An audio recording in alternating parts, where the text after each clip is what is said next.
Hey guys, thanks for coming. I appreciate it so much. It's the first time during an investors meeting that we have a special guest, Mr. Chris Gallo from Flip and Hold Funding.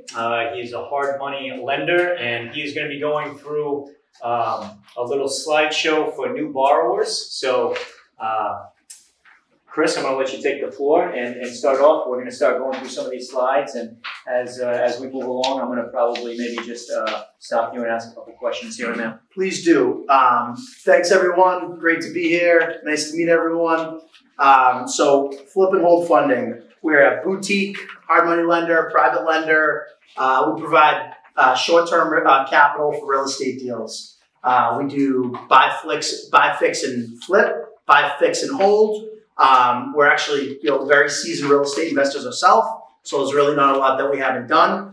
I really don't like to be I don't like to dictate in this setting. I like it to be a lot of interaction. So please encourage everyone to ask a ton of questions, put your hands up. I don't want to go too fast.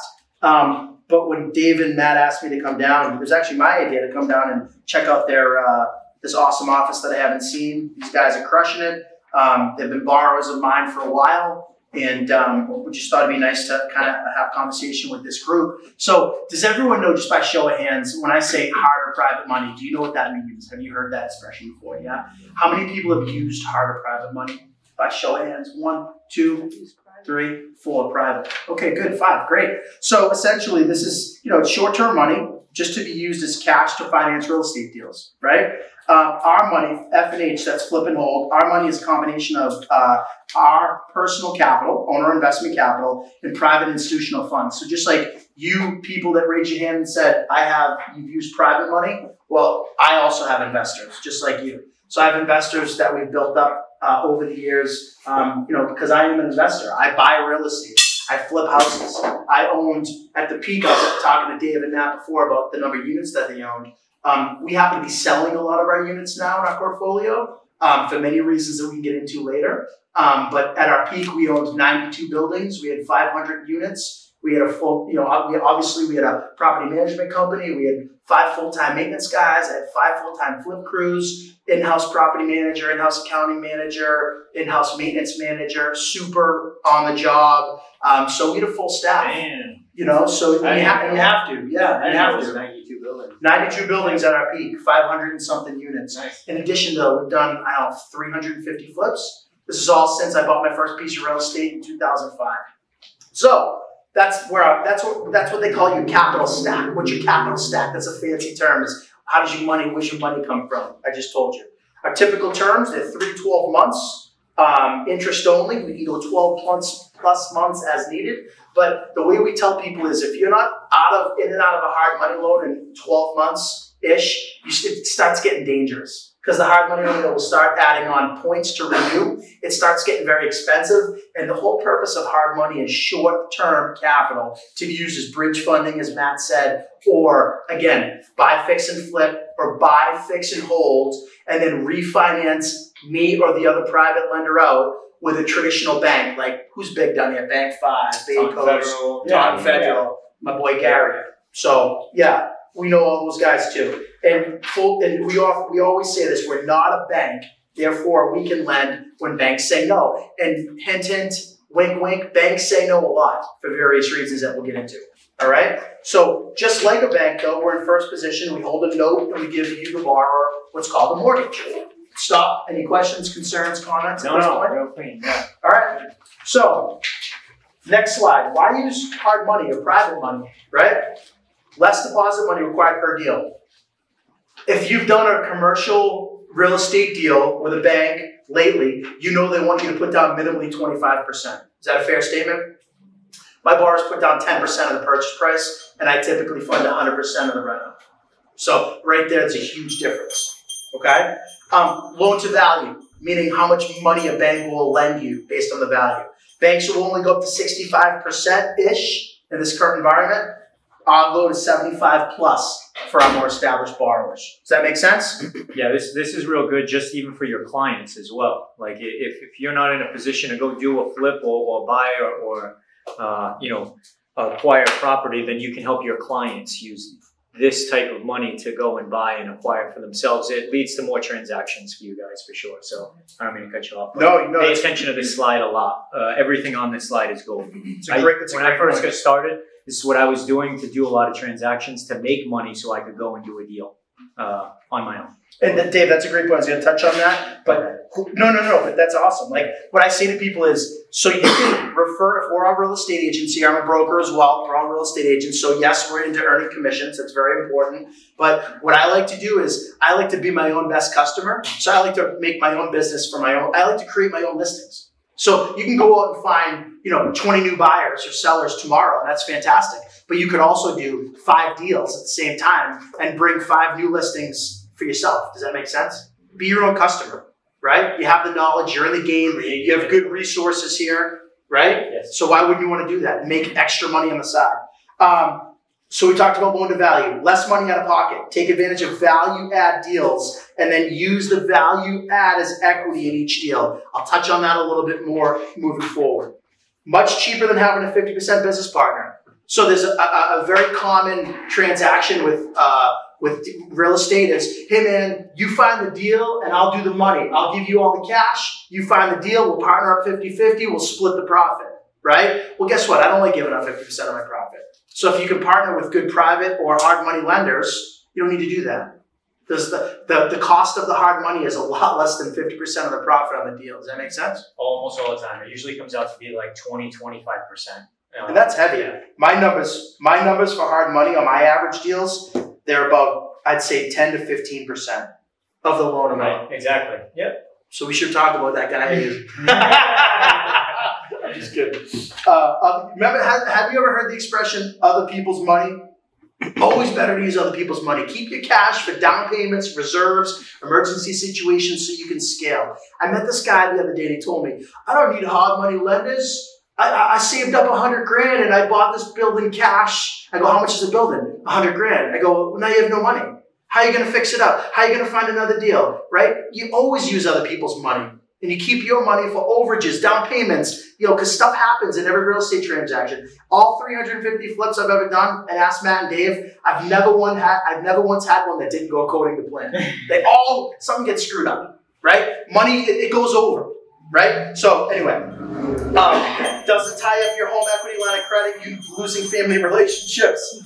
Haven't you ever heard the story of like the guy that borrowed hard money from his uncle and Christmas was awkward, like every Christmas? We're going to Thanksgiving season right now. We don't want that. We don't want people fighting over the turkey about money that they lent you, right? Borrow hard money from a consistent, real company like mine. I'll get into that too because it's different between private money and hard money.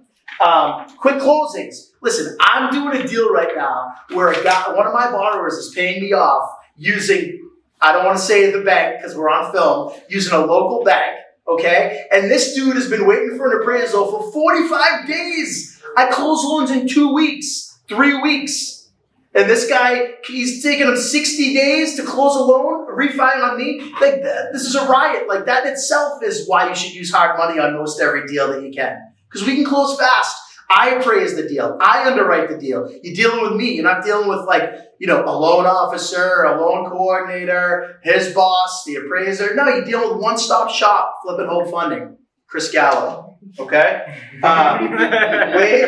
Waive financing contingencies and buy properties as a cash buyer. That is huge. When you're in a competitive real estate market and you're trying to buy properties, if you have a proof of funds letter from me or another credible hard money lender, the agents, they take that as cash, right? So you get looked at as a cash buyer. Very, very important. The next slide. Why use flip and hold versus other lenders? Here's where it gets interesting. And I'll stop if there's any questions or comments, concerns. No, that was good. I don't know if you end up touching upon it, but the fact that you have all this experience, you review new deals, right? I mean, you wouldn't take a deal on unless it was a deal for someone, right? So it's good. So Dave, you are like the Jedi warrior. Go to point 1, 2, 3, 4, and read that out loud to the group, please. I will go ahead and do this for you. All right. We are. No, wrong page. Why use flip and hold funding versus other lenders? Go to point 1, 2, 3, 4, and read that out loud. Yeah, I was going to read it. Read that one right there. Point 4. We will not loan on a deal that we do not like to own. So Yeah, today's so point, exactly, yeah. I'm not going to let you on a crap deal. Unless it's good. Right? There's some guys out there that they're called loan mills. They're hard money lenders that just take the deals, they do the deals, and then they just sell them off to other investors, and they don't care what happens to the deals. That's not us. Let me tell you something. This is very rare in our industry. We have had 0 defaults. We've been lending out money since 2015. I've had 0 deals gone bad. It's unheard of. Have a couple come close? Yes. But no defaults. I've never had to foreclose. Why is that? It's because I know the markets better than most people. Any national lender, they don't know where the hell Fall River is. They don't know what values in Fall. They don't know the Highlands versus the Lowlands versus Rubin Street versus Hargraves versus, this street, Broadway. They don't know those values, and they change literally block to block. I do. I underwrite every deal in-house, right? That's the benefit of using a local direct hard money lender, right? Would never do a deal that we wouldn't fund. Because some guys, they do deals and then they want you to fail so they can foreclose on you and then they can take the property back and do the deal themselves. I don't want to do that. There's a lot of people who do that, especially in Florida. Scumbags. Yeah, you've even told me no on deals when I first started. Yeah. I brought you a couple deals when So I no was way, brand Dave. new, and he's like, Dave, you got to look at this. Why don't you look at my underwriting? You literally sent me your underwriting. Yeah, which you can go to my website, www.flipandholdfunding.com. Click on Borrower Deal Analyzer. I have a deal analyzer. You can just throw the basics. 3 things. Purchase price, run-on amount, ARV. You plop it into my little form online, and it will give you a profit range based on rates and other things, other things that we've engineered into this app or whatever you want to call it. And it'll tell you if it's a good deal or not. Right. So, and listen, I've been told no too. And Dave and Matt, you guys are crushing it. So clearly, even if I say no to a deal, that doesn't mean you're not going to make money on a deal. That just means that I don't like that particular deal based on the risk. But I think if you brought me, say we've done 20 deals together, maybe I said no to 1 or 2. Right? No. After I started figuring it out, I mean, you never said no to me again. Yeah, Dave was a wild man. You guys know Dave. Matt and Dave were like wild men running around. This is great.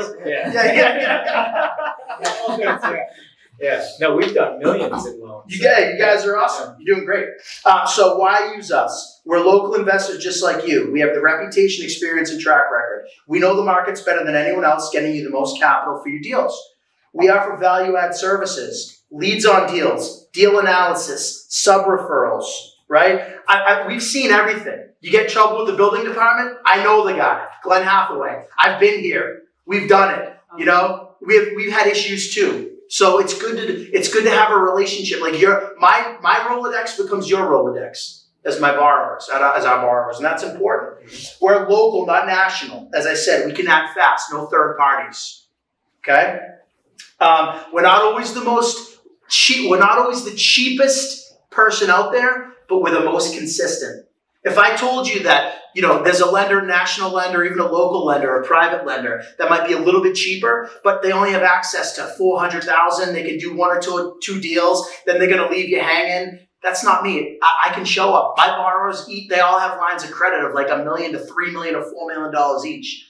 Not only do we have a lot of capital ourselves, we have lines of credit with institutional investors. I have guys on Wall Street that buy my loans because we do such a good job with them. I don't want to say we have limitless capital, but we have a lot of capital. We have access to a lot of capital, and we can get more. So you don't want to be, the worst thing that could ever happen is you go with the cheapest solution and they leave you hanging at the closing table. It's very embarrassing and you can lose a down payment. So just be careful with that, Dave. Why do we do our own appraisals and construction inspections, which means quicker turnaround times and faster money in your bank account? When people call me, do you guys know if I say Renovation Draw, do you know what that means? Raise your hand if you do and raise your hand if you don't. A renovation draw? Yeah, we went over this a couple times. Jump in. Tell them what a Renovation Draw. Remind them what a Renovation Draw is. Yeah, renovation draw is capital that you can access after acquisition to help you do the renovations in the building. You create the budget usually with the lender and with what's required to be done, and you pull those drawers out in usually 2 to 4 drawers at a time. Yep. And if you're not lucky, if you're not careful though, if you partner with the wrong lender, you could be waiting 2 weeks for a reno draw. Our guys call us on a Monday We within 24 hours, we're responding. We order the renovation draw inspection. I either do it myself or I sub it out to one of our local affiliates. It's in your account, worst case scenario, by the following Monday, most times by that Friday. What does that mean for you? You don't have to your subs aren't banging where's my money? Where's my money? It doesn't stop the project. When you're self-funding a lot of these things and you're waiting on money to move around, you could literally stall a project for weeks, if not months, if you don't have the money to keep pushing the renovation. So it's just as important to finding a good deal as getting it done quickly. So it's very important. So make sure you ask that question. Pre-approval letters, you can make offers as a cash buyer. We already talked about that. Very important. And then benefits to real estate agents, guys and girls. You are real estate agents. So what is the benefit to you? Well, let me tell you.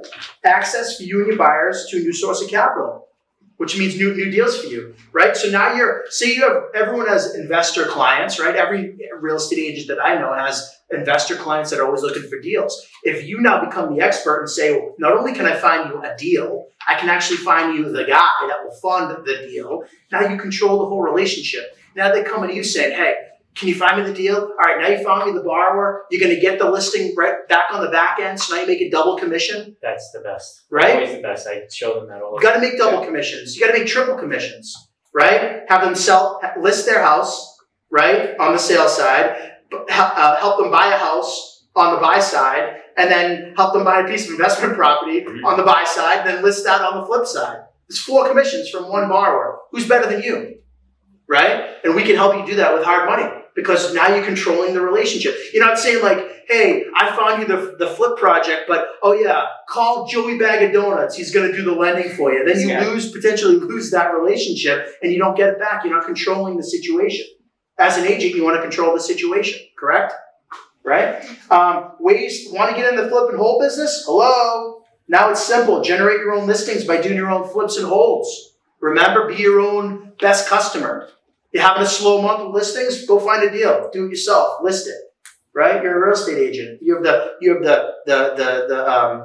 the people sitting in this office that are experienced, and they have access to me who can provide capital to do it. More control of your deals. Offer funding under the value add to your clients. Be involved throughout the entire process. I already touched on that. And flip and hold pre-approves your clients so you don't waste time. So when you bring me a client, I'm going to tell you right away, like, dude, this guy's got 3 foreclosures. They haven't owned anything besides a stick of gum. Like, I don't feel comfortable lending this person 5 cents, let alone $300,000. But that's not to say that we don't fund new investors. At one point, Chris Gallo was a new investor. At one point, Matt Vitello and Dave Oliveira were brand new investors. I have faith in new investors as long as they can show some kind of bandwidth, that they get the process, the basics, and they don't owe everyone in there. Like if a borrower comes to me and they've never owned a house, they owe every utility, company money, they have horrible credit, like give me something, guys. You know what I mean? And even then, if the deal's good enough, we've looked beyond some of that because you got to remember, the reason that we've never had a foreclosure and we've never foreclosed is because most hard money lenders just look at the asset. And they say, if the deal's good, I'll fund it. That's not me. I look at both. I look at a global picture. But I will make exceptions. Maybe your mom has great credit. Maybe we'll have a co-signer. Maybe your significant other has great credit. Maybe you can get Dave or Matt to do a deal with you on your first one. I always recommend that. Find a seasoned investor, find them a deal and say, let me do one deal with you and show me the ropes. I'll do everything. I'll do all the grunt work. I'll get coffee. I'll do whatever you want me to do. Just teach me the process. And then you do one deal. You have a successful exit. You have a successful experience with me. Now I know you. I know you understand the process, and it's off to the races.